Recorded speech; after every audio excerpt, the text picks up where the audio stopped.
Now, for some, the holidays are not about togetherness. Just listen to this, the pain really in this email. I know there's always a chance my daughter could want me back, but that is a hard way to live, just waiting and hoping. I will never ever stop loving her, and now with the holidays, I'm doing what I've done every year since she left, just praying for a Christmas miracle that she will come home.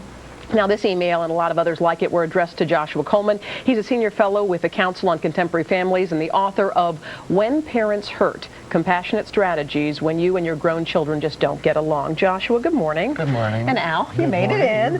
Now, Joshua, what causes these huge sort of Grand Canyon type rifts among parents and kids? Well, there's many things that can cause them. Probably the biggest one that I see in my practice is divorce.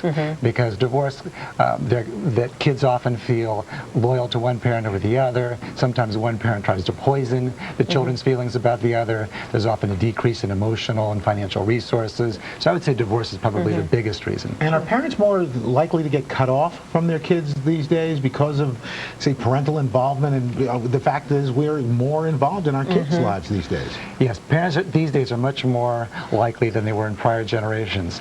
If we really think differently about parents and children these days than we did many years ago. So, for example, prior to the 20th century, the way that we thought about children were that they were very strong, they're very resilient, and that kind of thing. Now we think they're very fragile and vulnerable and need to be given a very careful kind of parenting. We once felt like they needed to be held very, that parents could be, our expectations about parents was that they would be, should respect us, if not fear us. And now we want them to love us. The roles have changed a little bit. Here's another one.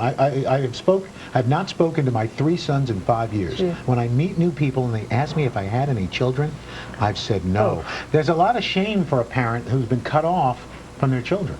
That's right. Shame is probably the biggest thing that parents feel. And this is a silent epidemic in our country. And it's a silent epidemic because parents feel so much shame about it. What parent wants to admit that their child won't talk to them or doesn't want to be close to them? And also, if you try to make the effort to talk to your child and we're talking about this, they kind of slam the door and say, look, I don't want to deal with it, it hurts to even make the attempt, right? Sure, it does hurt. We're wired to want our children's love and closeness. And then when they reject us, it's a very painful thing. Here's another email. It says, looking back, I could see things in our relationship going downward fast. We since learned in a local newspaper that we are new grandparents. You know it affects the parents directly, but there's just a whole nother layer there of people who get affected, the grandparents. That's really true. And it's very, very hard on these grandparents when they get cut off. You know, the grandchild-grandparent bond is a very, very special, powerful bond. And when grandparents get cut off, it's a very alienating, very painful, heartbreaking experience for them. You know, I watched Home Alone with my 2 small children for the first time, and the scene where the grandfather's talking to Macaulay Culkin, and he says, "I'm afraid to call." Is that one of the things that we keep us apart, that we're just afraid to make the call to start off the dialogue? Well, that's right. And parents really have to kind of be strong and kind of take the hit. And if you've made mistakes as a parent, it's really important to reach out to your kid and kind of get your backbone up so you can really have that kind of closeness. Well, Joshua, give us, if we want to heal things starting today, give me 3 things that we can do today that might help repair the relationship. Okay, the most important thing is also the hardest, and that is to take responsibility for the mistakes that you've made. If you blew it as a parent, don't be defensive, don't rationalize, don't defend, don't explain. Stay in the game. Second is stay in the game, which means don't get too discouraged. It may take years to heal it.